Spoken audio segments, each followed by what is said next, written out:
Here are common mistakes that people make on LinkedIn when they're trying to apply for jobs and network. And the first mistake that people make on LinkedIn is they go to someone's profile who works at a company that they want to work at, and all they do is try to add them as a connection on LinkedIn by clicking this button here. But what you actually need to do is add a customized introduction and note to that person. So when you do reach out and put a message there, try to find something you have in common so you can bond over it, or try to find a way where you can add value for them or help them out. Also, if you're trying to network with someone who's super senior or really important or really exclusive, you're going to want to think about how to approach this connection strategically. Like, for example, if you're trying to network with Elon Musk, if you just DM him on LinkedIn or on Twitter or on one of his accounts, what are the odds that he actually replies to you and responds to your message?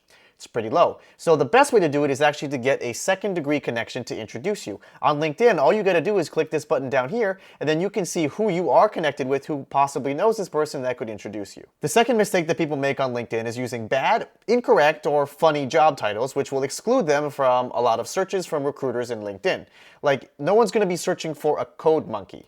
They're going to be posting jobs related for software engineers, not for someone who has code monkey in their job title, so this person is not going to show up in any of the recruiter's searches. Just like how chief thought provoker is not a common job title, which will exclude him from almost all recruiters. So when you are giving yourself a job title and giving yourself a header on LinkedIn, try to use the most common version of your job title, and it's okay to actually include multiple versions. Like for myself, I could put that I am a recruiter or a talent acquisition specialist. The next mistake that people can make is not subscribing to this YouTube channel or sharing this video with a friend who could find it helpful, because I post weekly career content that will help you maximize your job search and find a job that you actually love. The next mistake that you want to avoid is not putting a location on your LinkedIn profile, or just putting something generic like your country. A lot of companies now are moving back to hybrid work models, and a lot of companies are actually trying to hire people who are local to that office. And so if you don't have a location on your LinkedIn profile, recruiters may not want to take the time to message you and figure out where you live. And as you can see here, recruiters can actually search by location, so you're going to want to make sure that you actually have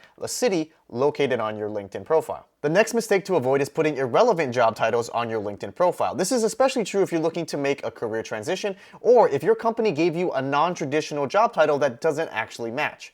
I once was talking to somebody who has a job title as a product manager, but her role is actually a sales role. And so try to make sure that you're using common nomenclature for the industry and the job that you have. And to check if you're actually using the right job title, you're going to want to check your LinkedIn messages every once in a while and see what kind of jobs recruiters are offering you. If these are not the positions that you want, then you're going to want to make modifications to your profile. My next tip is related to applying for jobs. I actually don't recommend you use the easy apply button on LinkedIn, because as you can see here, it takes only one version of your resume that you've uploaded to your profile, which means you can't customize each version of the resume for each job that you are applying for, which means you are not truly optimizing your resume for their ATS system. Now, the only time I think it's actually okay to use the easy apply button on LinkedIn is if you already work for one of the top companies in your industry. That's because your personal brand on your profile is already really strong, and you're probably already a top candidate who's going to get an interview no matter what. And this is also true if you already have a job title that perfectly matches the job in which you're applying for, and therefore you wouldn't need to make any adjustments to your resume or your profile anyways. But I should warn you, easy apply jobs on LinkedIn are easy to apply, so therefore they have the most amount of applicants, which means you're going to have the greatest amount of competition that you're competing with.